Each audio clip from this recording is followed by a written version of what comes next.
damage is done from the battle over the debt ceiling? That was the head of the Sovereign Rating Committee at Standard & Poor's, the agency that has now stripped away the AAA credit rating for the U.S. For the first time in history, the U.S. has been downgraded to AA+. The U.S. political climate is definitely one of the main factors in this, but there were 5 factors in all that S&P considered. It looked at the overall state of the U.S. economy, which is not in good shape right now. Taxes were a factor. The debt ceiling deficit reduction plan called for no new taxes at all. And then there's the external situation, the global economy. Also very bumpy. The final factor was monetary policy, meaning Federal Reserve decisions on interest rates. No more debt.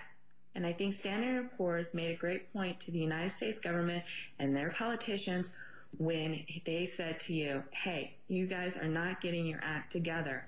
All right, as you just heard, not everyone's dissing the downgrade of the U.S. credit rating. So, are there any positives to this negative turn for American history? Any positives here? And how will a AA+ rating affect your family's bottom line? Well, we're going to get some answers now from Chris Markowski of Watchdog on wallstreet.com. He's also a former investment banker. Chris, good evening to you. Do you agree with our reporter there?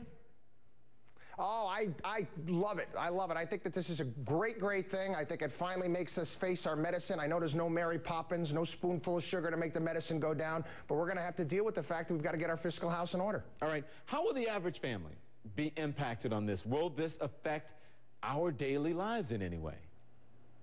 Well, you know, it depends. If you've got a lot of credit card debt, you may start to see your credit card rates start to bump up a little bit. That's if interest rates are affected. But everyone needs to understand something. We don't know what's going to happen on Monday. Still, a lot of money has been flowing into the United States, and everyone knows that we've got a dire fiscal situation. Everybody knows that we're $14 trillion plus in debt. We haven't passed a budget in over 800 days at this point in time. So it may not affect it at all as far as interest rates. I think this is one of the worst kept secrets going. I think a lot of this stuff is priced in, and I think the average family is not going to be affected much at all. Okay, so what if you're thinking of refinancing your home or buying a home? Should you hurry up and do it, or do we not know?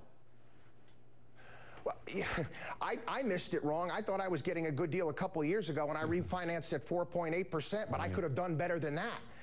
This past week, we actually saw the lowest 15-year rate in history. Yeah, you always want to get your interest rates as low as possible, especially on your mortgage rates, and you also want to get all that credit card debt paid off. But, you know, for the average family out there, Monday morning, you're not going to see any type of a change. Okay. What should investors do or not do on Monday morning? Just wait and watch. As you said, you're not going to see that much of a change. Just hold on and be patient? Well, in investors, I've seen more people lose money by reacting to situations rather than sitting back and taking a deep breath and taking everything all in than people who've made bad decisions in regards to asset allocation or, you know, even stock picking. So you don't want to jump and say, oh, okay, I heard some guy on the business program said I should do this, so I'm going to go ahead and do this.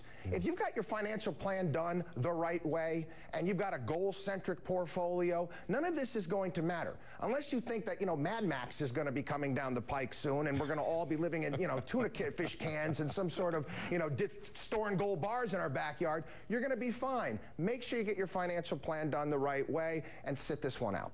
Chris, I've got to ask you this because, you know, everyone says invest, you got to go into the market long term.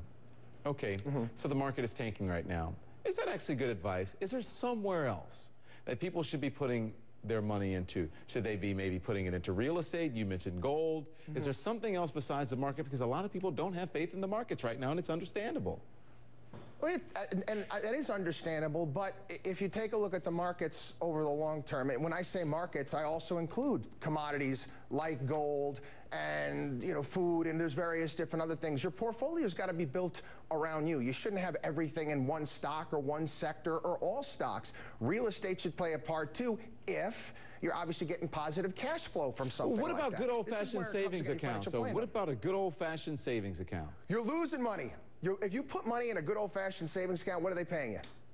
Nothing. And inflation rate is higher than that. So if you're sticking your money in a savings account, you're actually losing money, not gaining money. That's better than seeing it negative, though, when you get your That's true, too. Your portfolio back. You go, wait a minute, I put in $10 and now I have $5? What the heck happened? All right. But you've got companies out there, Exxon, all these other companies that have got AAA rated credit at this point in time that are paying nice yields and good dividends. Okay. And honestly, does anyone think these companies are going anywhere? Gotcha, Chris Markowski. That's it. That's a final word. Thank you, sir. Have a great evening. Got it. We're going to tell you about this week's CNN hero. Survived stage 3 breast cancer. Plenty of people helped her, so now she's paying it